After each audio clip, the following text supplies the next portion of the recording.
ನಮ್ಮ ನ್ಯೂಸ್ಗೆ ಸ್ವಾಗತ. ಸೀಲ್ ಡೌನ್ ನಿವಾಸಿಗಳಿಂದ ವ್ಯಾಪಾರಕ್ಕೆ ಮನವಿ. ನಿವಾಸಿಗಳ ಮನವಿ ನಿರಾಕರಿಸಿದ ತಾಲೂಕು ಆಡಳಿತ. ಸೀಲ್ ಡೌನ್ ಮಾಡಿರುವ ನಗರದ 9ನೇ ವಾರ್ಡಿನ ವ್ಯಾಪ್ತಿಯಲ್ಲಿರುವ ಹಲವು ಮಂದಿ ವ್ಯಾಪಾರಸ್ಥರು ತಮ್ಮ ಅಂಗಡಿಗಳಿಗೆ ತೆರಳಿ ವ್ಯಾಪಾರ ಮಾಡಿಕೊಳ್ಳಲು ಅನುವು ಮಾಡಿಕೊಡುವಂತೆ ಕೋರಿದ ಮನವಿಗೆ ತಾಲೂಕು ಆಡಳಿತ ಇಂದು ನಿರಾಕರಿಸಿದ ಘಟನೆ ನಡೆಯಿತು. ನಗರದ 9ನೇ ವಾರ್ಡಿನ ಒಂದೇ ಮನೆಯಲ್ಲಿ ಇಬ್ಬರಿಗೆ ಕೊರೋನಾ ಸೋಂಕು ಪತ್ತೆಯಾದ ಹಿನ್ನೆಲೆಯಲ್ಲಿ ಸದರಿ ವಾರ್ಡಿನ 100 ಮೀಟರ್ ಸುತ್ತಳತೆಯಲ್ಲಿ ಸಂಪರ್ಕ ಕಲ್ಪಿಸುವ ಬಹುತೇಕ ಎಲ್ಲ ರಸ್ತೆಗಳನ್ನು ಅಂದೇ ಸೀಲ್ ಡೌನ್ ಮಾಡಿದ ನಗರ ಠಾಣೆ ಪೊಲೀಸರು ಅಂದಿನಿಂದ ಜನತೆಯಲ್ಲಿ ಸೋಂಕು ಹೆಚ್ಚಾಗೋದನ್ನು ತಡೆಯಲು ಮನೆಯಿಂದ ಹೊರಬಂದು ಅನಗತ್ಯ ಓಡಾಡೋದಕ್ಕೆ ಕಡಿವಾಣ ಹಾಕಿದ್ದಲ್ಲದೆ ಓಡಾಡುವವರ ಮೇಲೆ ಕಣ್ಣಿಡಲು ನಗರದಲ್ಲಿ ಡ್ರೋನ್ ಕ್ಯಾಮ್ರಾಗಳು ಸಹ ಬಳಸಿದ್ದರು.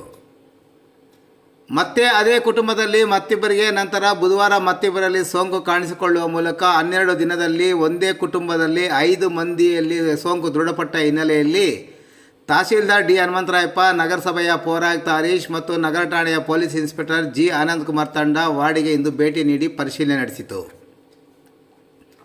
ಈ ಸಂದರ್ಭದಲ್ಲಿ ವಾರ್ಡಿನ ಹಲವಾರು ಮಂದಿ ಅಧಿಕಾರಿಗಳು ಇದ್ದ ಸ್ಥಳಕ್ಕೆ ಆಗಮಿಸಿ ಸೋಂಕು ಕಾಣಿಸಿಕೊಂಡಿರುವ ಮನೆಯೊಂದರ ರಸ್ತೆಯನ್ನು ಮಾತ್ರ ಬಂದ್ ಮಾಡಿ ಇತರೆ ರಸ್ತೆಗಳನ್ನು ತೆರವುಗೊಳಿಸಿ ನಾವು ಓಡಾಡಲು ಮತ್ತು ವ್ಯಾಪಾರಕ್ಕೆ ತೆರಳಲು ಅನುವು ಮಾಡಿಕೊಡುವಂತೆ ಮನವಿ ಮಾಡಿದರು. ಈ ಸಂದರ್ಭದಲ್ಲಿ ಕೆಲ ವ್ಯಾಪಾರಸ್ಥರು ತಮ್ಮದೇ ಆದ ದಾಟಿಯಲ್ಲಿ ಅವಕಾಶ ಕಲ್ಪಿಸಿಕೊಡುವಂತೆ ಮಾತನಾಡಿದ್ದನ್ನು ಕಂಡ ಅಧಿಕಾರಿಗಳು ಮೊದಲು ಪ್ರಾಣ ಇದ್ದರೆ ವ್ಯಾಪಾರ, ಪ್ರಾಣವೇ ಇಲ್ಲವೆಂದರೆ ವ್ಯಾಪಾರ ಮಾಡೋದು ಹೇಗೆ ಎಂದು ಸ್ವಲ್ಪ ಗಡಸಾಗಿ ಮಾತನಾಡಿದ ನಂತರ ವ್ಯಾಪಾರಸ್ಥರು ತಣ್ಣಗಾದ ಘಟನೆ ನಡೆಯಿತು. ಇನ್ನು ಆ ಭಾಗದ ಬಾಡಿಗೆ ಮನೆಯಲ್ಲಿದ್ದ ಕೂಲಿಯಿಂದ ಜೀವನ ಮಾಡುತ್ತಿದ್ದ ನಮಗೆ ಸಹಕಾರ ನೀಡುವಂತೆ ಕೋರಿದ್ದಕ್ಕೆ ತಾಲೂಕು ಆಡಳಿತ ಸ್ಪಂದಿಸುವ ಭರವಸೆ ನೀಡಿತು. ಸರ್ಕಾರದ ಸುತ್ತೋಲೆಯಂತೆ 9ನೇ ವಾರ್ಡಿನ ಪೂರ್ವಕ್ಕೆ ಪಾಂಡುರಂಗಸ್ವಾಮಿ ದೇವಸ್ಥಾನ, ಪಶ್ಚಿಮಕ್ಕೆ ಬೆಂಗಳೂರು ಜೋಡಿ ರಸ್ತೆ, ಉತ್ತರಕ್ಕೆ ಮುನ್ಸಿಪಲ್ ಹಿಂಭಾಗದ ರಸ್ತೆ ಮತ್ತು ದಕ್ಷಿಣಕ್ಕೆ ಮಾಳಪಲ್ಲಿ ರಸ್ತೆಯ ಸುತ್ತಳತೆಯನ್ನು ಸೀಲ್ ಡೌನ್ ಮಾಡಲಾಗಿದೆ. ಈ ವ್ಯಾಪ್ತಿಯಲ್ಲಿ ಬರುವ 300 ಮನೆಗಳು, 1400 ಮಂದಿ ನಿವಾಸಿಗಳು, ಕಚೇರಿ ಮತ್ತು ಅಂಗಡಿಗಳು ಸೇರಿ 15 ಇದ್ದು ಇವರೆಲ್ಲರಿಗೂ ಕಾನೂನು ಅನುಭವಿಸುತ್ತಿದೆ ಎಂದು ಪೊಲೀಸರು ವಿವರಿಸಿದರು. ಇನ್ನು ತಾಲೂಕು ಆಡಳಿತಾಧಿಕಾರಿಗಳಿಗೆ ಇಂದು ಮಧ್ಯಾಹ್ನ ಸಭೆ ನಡೆಸಿರುವ ಅಧಿಕಾರಿಗಳ ತಂಡ ವಾರ್ಡ್ಗೆ ಭೇಟಿ ನೀಡಿ ತಪಾಸಣೆ ನಡೆಸಿದ್ದಲ್ಲದೆ ಸೀಲ್ ಡೌನ್ ಮಾಡಿ ರಸ್ತೆ ಬಂದ್ ಮಾಡಿರುವ ಕಬ್ಬಿಣದ ತಗಡಿನ ಶೀಟುಗಳನ್ನು ತೆಗೆದು ಹೋರಾಡುತ್ತಿದ್ದವರನ್ನು ತಡೆಯಲು ಮುಳ್ಳಿನ ಗಿಡಗಳನ್ನು ತಂದು ಹಾಕಿ ಜನತೆ ಸಂಪೂರ್ಣವಾಗಿ ಓಡಾಡದಂತೆ ನಿರ್ಬಂಧ ಹಾಕುವಲ್ಲಿ ಸಹ ಯಶಸ್ವಿಯಾಗಿದ್ದಾರೆ. ನೀವು ಈ ಲೆಕ್ಕದಲ್ಲಿ ಹೋಗ್ಬಿಟ್ಟು ಇನ್ನೊಂದರ ವ್ಯಾಪಾರ ಮಾಡೋರು ಇದಾರೆ ನಿಮ್ಮಲ್ಲಿ, ಅವ್ರಿಗೆ ಏನ್ ಮಾಡ್ಬೇಕು? ಮಾಡಿದ್ರೆ ಎಲ್ಲರೂ ಒಂದು ಹೇಳ್ತಿದ್ದಾರೆ. ನಾನೇ ಕಣ್ಣಾರೆ ನೋಡಿದ್ದೀನಿ, ಒಬ್ರು ಬೀಗ ಹಾಕೊಂಡು ಹೋಗಿದ್ದೆ. ನಮ್ಮ ನೋಡ್ರಿ, ನಮ್ಮ ಕೈ ಪ್ರತಿದಿನ ಇಲ್ಲೇ ಇರ್ಲಿಕ್ಕೆ ಆಗಲ್ಲ ನಮ್ಗೆ. ಯಾಕೆಂದ್ರೆ ನಮ್ಗೆ ಬೇರೆ ಇದೆ, ಬೇರೆ ಕೆಲಸಗಳು ಇದಾವೆ, ಜೊತೆಗೆ ನಮ್ಮ ವೈಯಕ್ತಿಕ ಕೆಲಸಗಳು ಇದಾವೆ. ನಾವು ಮನುಷ್ಯರಲ್ವಾ? ಇವೆಲ್ಲ ಟೆಸ್ಟ್ ರಿಸಲ್ಟ್ ಎಲ್ಲ ನೆಗೆಟಿವ್ ಬಂದ್ರೆ ಆದ್ಮೇಲೆ ಅವ್ರ ಥ್ರೂ ಒಂದು ರಿಕ್ವೆಸ್ಟ್ ಒಂದ್ ನಿಮಿಷ ದೇವರಲ್ಲಿ ಈಗ ಡಾಕ್ಟರ್ ಬಂದಿದ್ದಾರೆ. ಫಸ್ಟ್ ವಾಲಂಟಿಯರ್ಸ್ಗೆ ನೀವು ಹೇಳ್ತೀವಿ, ಅದಾದ್ಮೇಲೆ ಬೇರೆ ಈ ತರ ಎಲ್ಲ ಶುಗರ್ ಜನ ಮೊಬೈಲ್ ಇದ್ರೋದ್ರಿಂದ ಡಾಕ್ಟರ್ ನರ್ಸ್ಗಳು ಏನೇನೊಂದು ಲಿಸ್ಟ್ ಇವ್ರು ವಾಲಂಟಿಯರ್ಸ್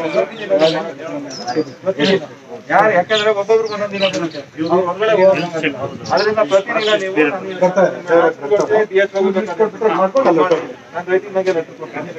ಪ್ರತಿದಿನ ಇಲ್ಲಿ ಏನಾಗಿದೆ ಅಂತ ಒಂದು ಟೈಮ್ ಫಿಕ್ಸ್ ಮಾಡ್ಕೊಂಡು ಆ ಟೈಮ್ ಅಲ್ಲಿ ಸರ್ ಆಮೇಲೆ ಸ್ಪಾಟ್ ಟೆಸ್ಟ್ ಇಲ್ಲ ಕ್ಯಾಂಪ್ ಮಾಡಿದ್ರೆ ಒಳ್ಳೆ ಸರ್.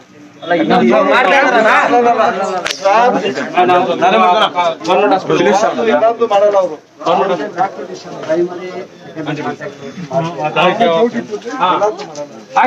ಆಗ್ಬೋದು.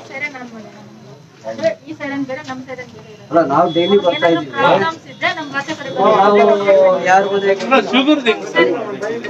ಬೆಳಗ್ಗೆ ಒಂದು ಸರಿ ಕೊಡ್ಬೇಕು, ಆಮೇಲೆ 2 hours ಊಟ ಟಿಫನ್ ಆದ್ಮೇಲೆ ಅದು ಹೆಂಗ್ ಮಾಡ್ತಾರೆ? ರ್ಯಾಂಡಮ್ ಟೆಸ್ಟ್ ಮಾಡ್ತಾರೆ.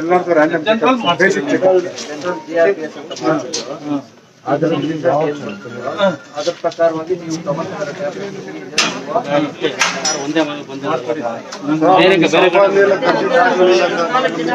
మీరు ఎట్లా డిసైడ్ అవుతారా? ఒకే ఇంట్లో వచ్చిందని ఇంకా రిజల్ట్ రావాలా? ప్రైమరీ ఉంటే ప్రైమరీ దేవుడికి వచ్చిందా రిజల్ట్? మీరు డిసైడ్ తీసుకోవద్దంట.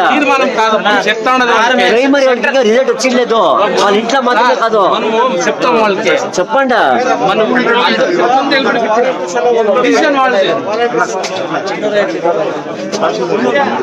వాళ్ళని అడగండి మీరు.